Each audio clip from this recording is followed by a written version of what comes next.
Claiming your 20s is one of the simplest, yet most transformative things you can do for work, for love, for your happiness, maybe even for the world. We know that 80% of life's most defining moments take place by age 35. We know that the first 10 years of a career has an exponential impact on how much money you're going to earn.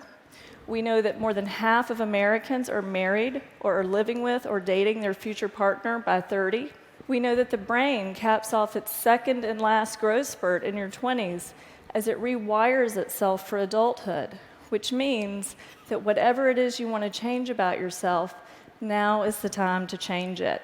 As a culture, we have trivialized what is actually the defining decade of adulthood. So what do you think happens when you pat a 20-something on the head and you say you have 10 extra years to start your life? You have robbed that person of his urgency and ambition, and absolutely nothing happens. The post-millennial midlife crisis isn't buying a red sports car. It's realizing you can't have that career you now want. It's realizing you can't have that child you now want. Too many 30-somethings and 40-somethings look at themselves and at me sitting across the room and say about their 20s, what was I doing? What was I thinking? I want to change what 20-somethings are doing and thinking. Here's a story about how that can go. It's a story about a woman named Emma. At 25, Emma came to my office because she was, in her words, having an identity crisis. First, I told Emma to forget about having an identity crisis and get some identity capital. By get identity capital, I mean do something that adds value to who you are.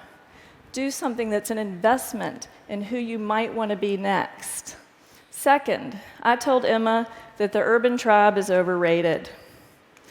Best friends are great for giving rides to the airport, but 20-somethings who huddle together with like-minded peers limit who they know, what they know, how they think, how they speak, and where they work. New things come from what are called our weak ties, our friends of friends of friends. Last but not least, Emma believed that you can't pick your family, but as a 20-something, soon Emma would pick her family when she partnered with someone and created a family of her own. I told Emma the time to start picking your family is now. Now, you may be thinking that 30 is actually a better time to settle down than 20 or even 25, and I agree with you.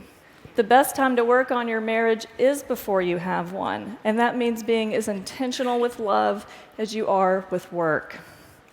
Picking your family is about consciously choosing who and what you want, rather than just making it work or killing time with whoever happens to be choosing you.